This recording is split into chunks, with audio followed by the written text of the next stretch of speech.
روشنی ہر جگہ ہم کریں۔ اب اللہ تعالیٰ کی طرف سے یہ ایک نظام ہے کہ عبادتیں جو ہوتی ہیں، نماز ہو، روزہ ہو، حج ہو، زکوٰۃ ہو، تلاوت ہو، ذکر ہو، یہ عبادتیں انسان کی روح کو تقویت پہنچاتی ہیں، روح کے لیے تقویت کا باعث بنتی ہیں، انسان کی روحانی ترقی ان سے ہوتی ہے، اس کی روح کو غذا ملتی ہے ان عبادتوں کے ذریعے، چاہے وہ نماز ہو، چاہے وہ روزہ ہو، چاہے زکوٰۃ ہو، حج ہو، کوئی ہو، اس سے انسان کی روح کو تقویت ملتی ہے، روح پرورش پاتی ہے، روح کے اندر قوت پیدا ہوتی ہے، روحانی ترقی انسان کو حاصل ہوتی ہے۔ اور دنیا کے کاروبار جو ہیں، جو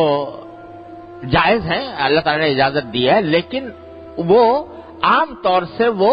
روح کی تقویت کا سبب نہیں بنتے، جسم کی تقویت کا بے شک سبب بن جاتے ہیں، مادی تقویت کا سبب بن جاتے ہیں۔ تو نتیجہ کیا ہوتا ہے کہ جب آدمی زیادہ دوڑ دھوپ اس طرف کر رہا ہے تو اس کے جسم تو تقویت پا رہا ہے لیکن روح کمزور پڑ رہی ہے، کیونکہ عبادت کی طرف اس کی جیسی توجہ ہونی چاہیے تھی، عبادت کی جو اہمیت ہونی چاہیے تھی، اس کی طرف جیسا انہماک ہونا چاہیے تھا وہ نہیں ہے۔ لہذا جسم اور روح کے درمیان جب مقابلہ کیا جائے تو جسم آگے نکل گیا، روح پیچھے رہ گئی، روحانی ترقی پیچھے رہ گئی، جسمانی ترقی آگے نکل گئی۔ تو اللہ تبارک و تعالی مختلف ایام میں، مختلف زمانوں میں کچھ خاص زمانے اللہ تعالی نے متعین کر دیے ہیں جن کو خاص تقدس سے نوازا ہے، اور ان کا مقصد یہ ہے کہ انسان جب اپنی دنیاوی ضروریات میں منہمک ہو کر اپنی روح کو بھلا بیٹھا ہے تو اس کو پھر واپس لایا جائے اور روحانی ترقی کی طرف اس کو متوجہ کیا جائے۔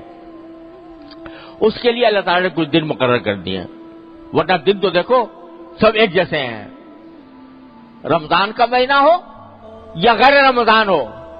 سورج طلوع ہوتا ہے اور غروب ہوتا ہے، دن میں اجالا ہوتا ہے، رات میں تاریکی ہوتی ہے، ایک خاص گردش جو شمس و قمر کی ہے وہ اسی طریقے سے چلتی رہتی ہے، دیکھنے میں رمضان کے دن میں اور غیر رمضان کے دن میں کوئی فرق نہیں۔ لیکن اللہ تبارک و تعالیٰ نے اس رمضان کے مہینے کو کہہ دیا یہ میرا مہینہ ہے، یہ میرا مہینہ ہے، یہ میری عبادت کا مہینہ ہے۔ تو جب اللہ تبارک و تعالیٰ کسی چیز کو اپنا کہہ دیتے ہیں تو اس کے ساتھ جو تقدس، اس کے ساتھ جو روحانیت اور اس کے ساتھ جو عظمت وابستہ ہوتی ہے وہ عام چیزوں کی طرح نہیں ہوتی۔ دیکھو کعبہ شریف کو، کعبہ شریف کی عمارت کو دیکھو، اس میں وہی پتھر، وہی سیمنٹ جو عام عمارتوں کے اندر ہوتا ہے، کیا فرق ہے اس میں اور عمارتوں کے اندر؟ بلکہ اگر دیکھا جائے تو دوسری عمارتیں زیادہ خوبصورت اور زیادہ شاندار نظر آتی ہیں بنسبت کعبہ شریف کی عمارت کے۔ لیکن میرے مولا نے کہہ دیا کہ یہ میرا ہے، یہ میرا گھر ہے، بیت اللہ، یہ اللہ کا گھر ہے، اپنی طرف نسبت کر دی۔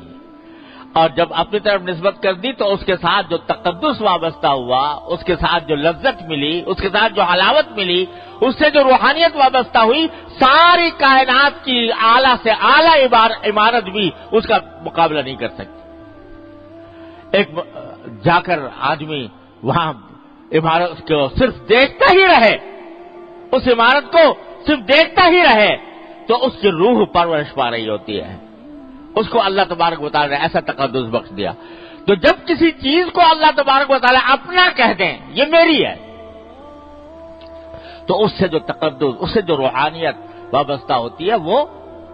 اور کسی چیز سے نہیں ہو سکتی۔ تو رمضان کا مہینہ بھی عام مہینوں کی طرح تھا، لیکن میرے مولا نے کہہ دیا یہ میرا مہینہ ہے، میری عبادت کا مہینہ ہے۔ تو اب یہ رمضان کا مہینہ عام دنوں سے ممتاز ہو گیا، اس کی عظمت، اس کا تقدس، اس کی روحانیت سارے دوسرے ایام سے بڑھ گئی۔ اور مقصد یہ ہے اس رمضان کا مہینہ لانے کا مقصد یہ ہے کہ میرے بندو تمہیں میں نے کھانے پینے کی اجازت دی تھی، تمہیں میں نے روزی کمانے کی اجازت دی تھی، تمہیں جائز حدود میں تفریحات کی بھی اجازت دی تھی، لیکن تم اس میں اتنے منہمک ہو گئے ہو کہ تمہاری روح کمزور پڑ رہی ہے۔ اب واپس آ جاؤ 1 مہینے کے لیے، اس طرح واپس آ جاؤ کہ اب جو کام کرو وہ تمہاری روح کو تقویت پہنچائے، تھوڑا سا مادی لذتوں سے تھوڑی دیر کے لیے اپنے آپ کو فارغ کرو اور اللہ تبارک و تعالیٰ کی عبادت میں یہ مہینہ اس طرح گزارو کہ تمہاری روح تقویت پائے، تمہاری روح کے اندر بالیدگی ہو، وہ تمہیں روحانی ترقی حاصل ہو۔ یہ ہے در حقیقت اس رمضان المبارک کا فلسفہ اور اس کی حکمت کہ اللہ تبارک و تعالیٰ نے یہ مہینہ بھیجا۔